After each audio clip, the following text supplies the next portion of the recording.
Anda kembali di Apa Kabar Indonesia Pagi, pemirsa, dan saya akan langsung ke Bang Fernando, juru bicara Dharma Pokrekun Wardana. Bang Fernando masih tersambung ya bersama kami? Masih, Mbak. Baik, Bang Fernando, kalau melihat dua lawan Anda dalam kontestasi Pilgub Jakarta ini nampaknya sudah saling berkomunikasi dengan tokoh-tokoh politik, tokoh-tokoh yang bahkan nggak main-main begitu ya, Pak Jokowi, kemudian juga Pak Anies Baswedan. Anda sendiri melihatnya seperti apa, Bang Fernando? Pertama saya mau bilang begini, ada satu tokoh, dia ganti nama, bukan lagi namanya, tapi saya Ridwan katanya. Kan lucu gitu. Ya, jadi bukan bukan aslinya, tapi dia bilang saya Ridwan Kamil. Masa ganti gara-gara pilkada ganti nama, lucu gitu. Ya, yang kedua saya mau bilang, kalau ini paslon 1 dan 3, ya, eh, datang kepada para tokoh-tokoh. Ya, sekarang saya mau bilang sama rakyat, ayo rakyat, sekarang Anda lihat, yang mendatangi Anda itu siapa? Ya, yang datangi Anda itu adalah Darmakun. Dia nggak datangi tokoh-tokoh, dia nggak di ruang AC, ber-AC AC dingin-dingin, selfie-selfie, ya kan, diliput media. Sekarang Anda mau ini pemimpin Anda itu petugas rakyat atau petugas partai? Kasihan masyarakat Jakarta, 5 tahun nanti begitu lagi, begitu lagi. Ya, kalau dikatakan masyarakat Jakarta pemilih yang cerdas, jangan mau Anda itu cuma dibilang Anda pemilih yang cerdas, Anda pemilih yang cerdas. Tapi lagi-lagi, ya, ketika pemilihan itu Anda nggak cerdas. Saya mau bilang sama pemilih Jakarta, ayo lihat, dari 3 calon ini, cuma Pak Dharma yang tiap hari mendatangi Anda, ya, mendatangi orang Jakarta panas-panasan. Waktu itu pemilihan pilpres, ada juga tokoh bilang pilih calon yang rambutnya udah putih-putih. Nah, yang supaya ini tahu dia bekerja. Sekarang pada rakyat saya mau bilang, pilih calon gubernur Anda yang kepanas-panas, yang wajahnya nggak bersih-bersih, nggak kinclong-kinclong, yang wajahnya panas-panas kayak kebakar.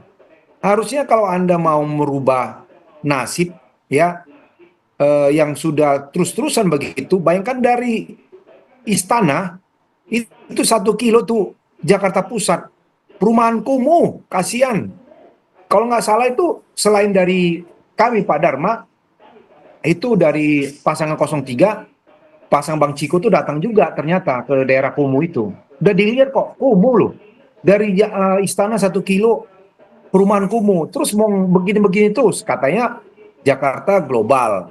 Saya sering berputar, karena saya pengacara, saya muter-muter gitu kalau ketemu sama klien, itu dekat istana, parit istana aja tuh.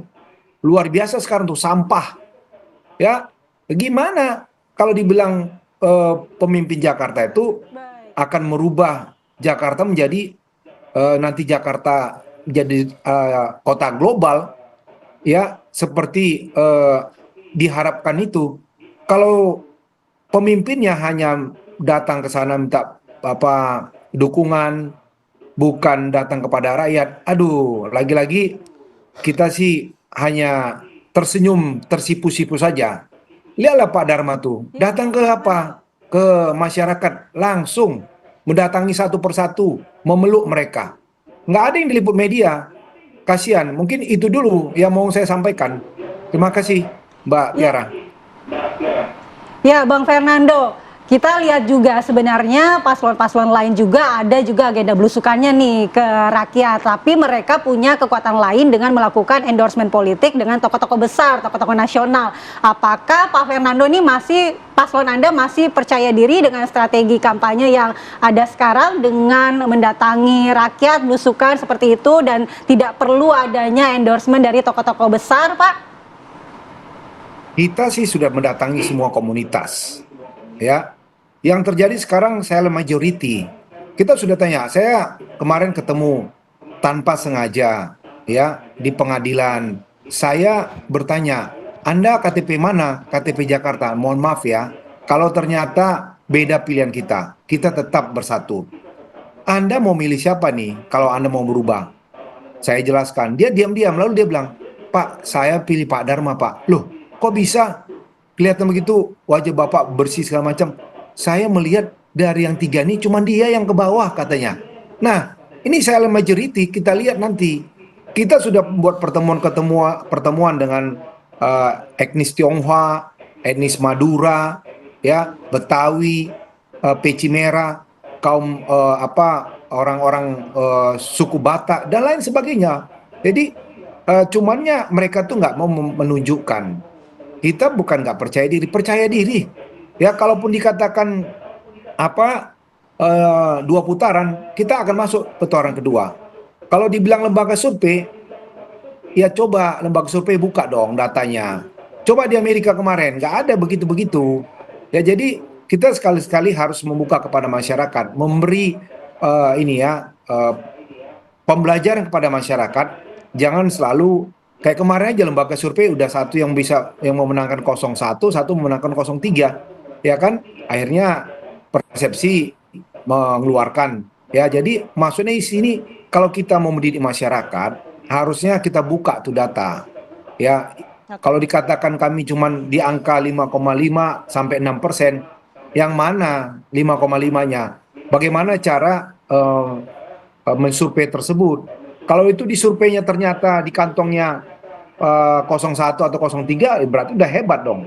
Kami 6% bisa disurvei di kantongnya ini 01 atau 03. Coba disurvei di kantong kami. Mungkin kami di 70%, 80%. Ya, jadi saya selaku dosen pun saya melihat itu harus by data. Nggak boleh kita menyajikan ini. Jadi kalau terkait dengan meminta dukungan kepada tokoh itu sah-sah saja. Sah-sah saja. Sah-sah saja Kita kan ya. harus bekerja kepada para mantan-mantan gubernur. Cuman lagi-lagi kalau kami calon gubernur datang ke masyarakat, nggak perlu datang ke tokoh-tokoh, biar dia panas-panasan, Baik, kita biar dia tutup tahu poinnya, ketika Bang nanti Fernando. dia jadi gubernur, rakyat datang dia bukakan, ya dia buka pintu, Oke. nggak perlu nanti melalui Kita sudah tangkap melalui poinnya, Bang Syanu, Fernando. itu. Kita Ya, harus gimana? minta tanggapan terlebih dahulu nih. Salah satunya mungkin ke Bang Faruk ya. Bang Faruk, bagaimana nih tanggapannya? Oke, masih bertemu tokoh-tokoh ini merupakan nilai plus, tapi yang pertama bukan itu sebenarnya.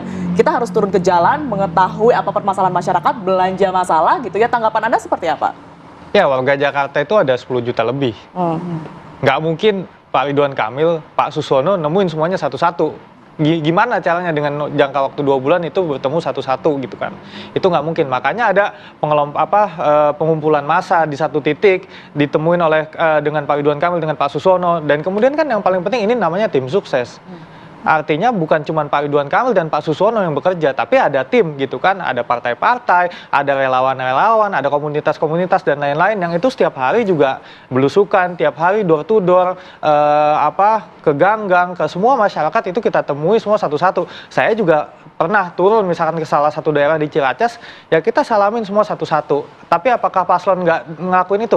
Melakukan itu juga. Nah, tapi kan ada misalkan kalau ketemu dengan tokoh-tokoh itu juga jadi bab yang penting, yang mana yang bisa menemui tokoh itu ya tokoh paslonnya, hanya paslonnya itu sendiri gitu. Artinya nggak bisa diwakilkan. Masa ketemu Pak Jokowi diwakilkan oleh siapa gitu kan? Itu kan kurang elok juga. Nah, artinya menurut kami ya nggak perlu dibenturin dan tidak perlu dinegasikan juga pertemuan dengan masyarakat, karena kita ini kerjanya kerja tim, nggak hanya Pak Ridwan Kamil dan Pak Susono yang gerak semua jalan sendirian. Silahkan. Tapi kalau Anda berbicara mengenai tim ses begitu ya, ini kerja tim ses, apakah ini juga karena tim ses membaca bahwa elektabilitas dari paslon ini kurang begitu dengan belusukan ke jalan-jalan sehingga perlu adanya endorsement dari tokoh tersebut?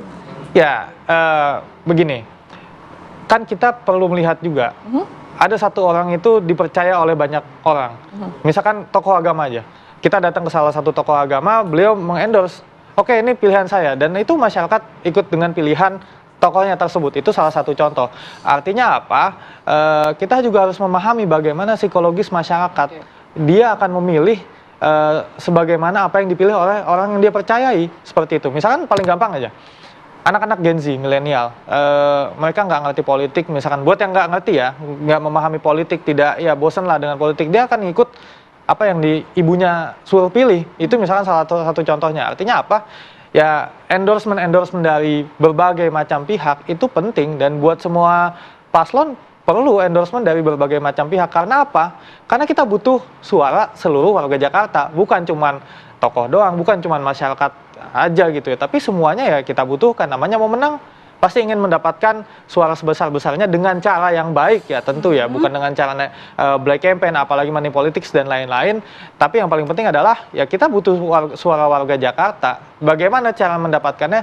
Ya kita gerak berdasarkan aturan hukum yang berlaku, kita lakukan apa yang diperbolehkan. Ya salah satunya minta endorsement dengan tokoh-tokoh publik, ya itu kan suatu hal yang normal untuk dilakukan di ya periode politik manapun lah. Mungkin. Kita ke Bang Ciko, apakah Anda sependapat dengan Bang Farouk bahwa endorsement itu penting sekalipun kita juga sudah menemui masyarakat begitu?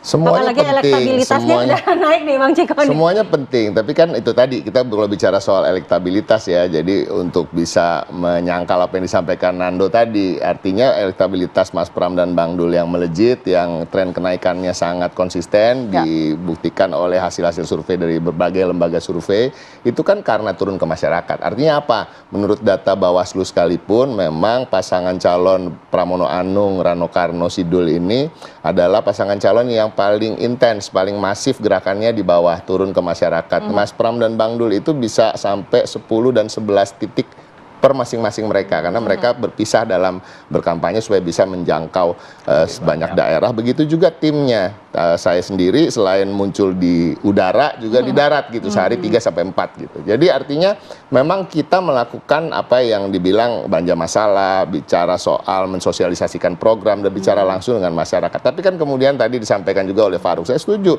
ada jutaan warga Jakarta, kalau warganya ada 12 juta, yang pemilihnya sekian juta, ya kan nggak bisa juga kita sampai ke rumah-rumah mereka semua satu persatu atau bersalaman satu persatu dengan semua warga. Tetapi pada prinsipnya, nah itu tadi, bahwa endorsement memang kadang-kadang tokoh atau orang, nggak harus tokoh lah, misalnya saya mendekati Farouk misalnya, Farouk kan punya keluarga gitu ya, jadi saya nggak harus ketemu keluarganya satu persatu gitu, mungkin dia bisa menyampaikan gitu, pilih Mas Pram Bang Dul ya gitu, kira-kira gitu ya Ruk ya, jangan lupa Ruk. Jadi prinsipnya seperti itu gitu, tapi endorsement tentu penting, kita ucap syukur tentunya, alhamdulillah, tapi kembali lagi suara itu ada di kantong-kantong masyarakat dan kita harus tunduk. Bang Ciko, kita juga ingin tahu, karena kan yang di endorsement ini tokoh-tokoh yang ditemui oleh RK dan juga Pram ini adalah rival pada saat Pilpres, dan saat ini juga mempertajam rivalnya nih di Pilkada Jakarta. Siapa karena Mas Pram ketemu Mas Anies, kemudian ini RK dukungannya Pak Jokowi dan Pak Prabowo. Nah, kita mau lihat bagaimana nanti sebenarnya, apakah program-programnya ini mau melanjutkan dari atau ada kontrak-kontrak tertentu ya dengan kedua tokoh itu. Kita akan tanyakan, namun kita harus jeda terlebih dahulu. Saya jeda, kita kembali dengan perbincangan di Apa Kabar Indonesia Pagi.